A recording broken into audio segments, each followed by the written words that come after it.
Before we get started, does anyone want to get out?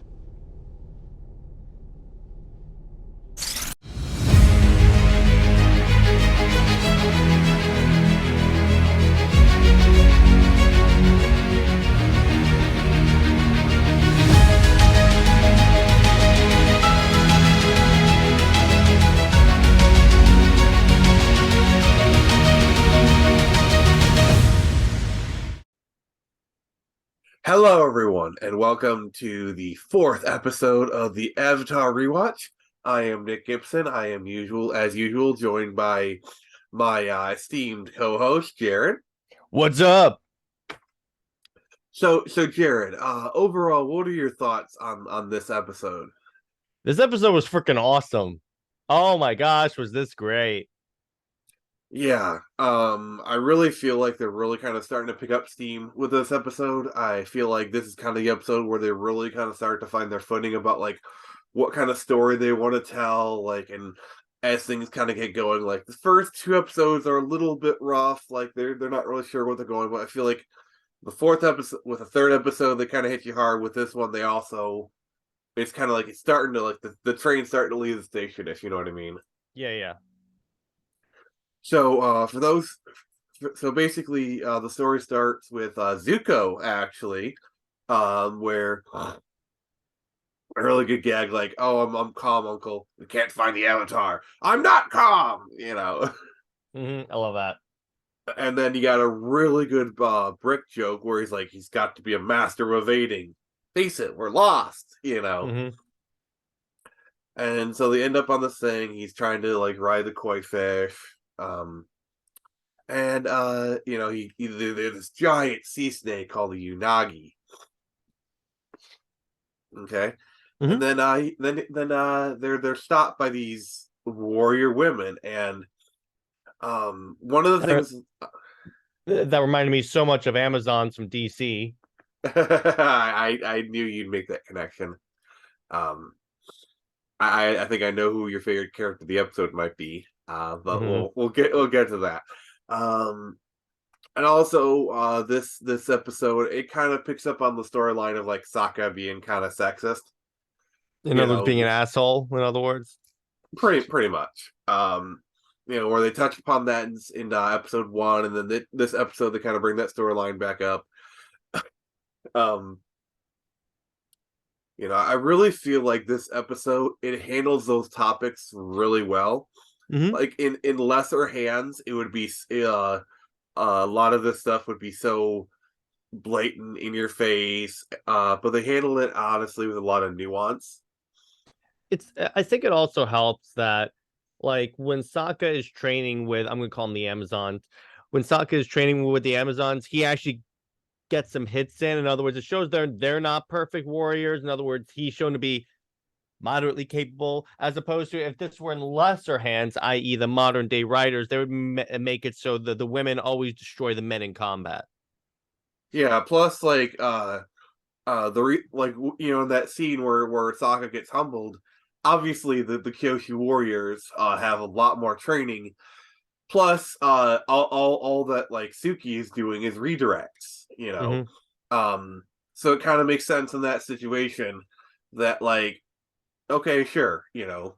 I also love Aang like being followed by groupies all day. That was great. I love that. The dude is trying to paint a portrait, and then every time he looks up, there's more girls around Aang. That was a good one. Also, this is also a really good episode because like it shows some flaws in Aang. Like it shows that Aang is not this perfect being. You know, it actually like he's actually seduced by the ego. You know. Yeah, he's prideful. Yeah, which I think for protagonists is really important to show that Aang's not perfect. Also, in this episode, you really start to see Katara kind of come into a role as like their group mom. Essentially, the Starfire, in other words. Yeah, and then in this episode also it really kind of pushes forward the Katara Aang kind of romancy kind of thing, which it's kind of adorable. Is that canon? Does that actually happen, or is that just some shippers doing what shippers do? Do you want spoilers? No, Okay, good. but Then I'm not. is that question answered later? One way or another, the question is answered. Okay, good. Just wanted It I is just wanted to answered ask that. as definitively as can be. Okay, good. And I'm going to leave it at that because I want you to actually experience the show. Hmm. Um, but yeah, so yeah, we're going forward, and you know, and that another scene that I really like is how word travels that the Avatar. It's like Hmm. one person, and eventually it's told by. Yeah, I thought that was really cool. Hmm. Yeah, and then as we kind of get towards like the final battle, um, probably my favorite line of the episode, um, where like Sokka's apologizing. He's like, "I treated you like a girl when I should have treated you like a warrior," which I thought was really good. And then she says, and then Suki says my favorite line, "I am a warrior." She kisses his cheek, but I'm also a girl. Love Like, that. oh my god! Please, can some of the writers at DC please like just watch that scene because Hmm. like As soon as Aang jumped in the water, I was like, he's gonna ride that water dragon thing. I know what they're doing with this, and it was glorious. yeah, I really like he got humbled with that scene. Mhm. Also, yeah, and it's like so what do you think of this idea of like Avatar Kyoshi? Like we got to actually get a little more detail on one of Aang's past lives. And yeah, I liked how one of the groupies is like, "You were pretty back then." And you see Aang going, "Shut up," but yeah, I like this whole idea about how the hero is constantly reincarnated because you see a lot of that in other medium, like with Hawkman and Hawkwoman, and all sorts of different characters, and I like that. Hmm. So yeah, who's your favorite character of this episode so far? The head, like Amazon, I forgot her name, but Suki. yeah, exactly her because she reminds me a lot of Wonder Woman, as a matter of fact, and the way she humbles Sokka real quick. I was like, oh, okay. I honestly I could see like with when you get like a girlfriend, if you guys do like a couples cosplay, I could see you being Sokka and her being Suki. I could really see that. No, I'd be Superman. She'd be Wonder Woman. That works too. But let's not get into like an hour long casting discussion as we often Yeah, do. we often do. Hey, they're fun, but but yeah. So I feel like this. So any predictions going forwards? Any theories you It's gonna got? get a lot darker. Yeah, yes and no. Like the series gets dark, but doesn't get like too dark. Like it's not like grim dark. It's still a kids show, mind you. And I predict that like we're gonna get information on the fire incarnation and about how maybe Aang was a little more like aggressive as the fire thing.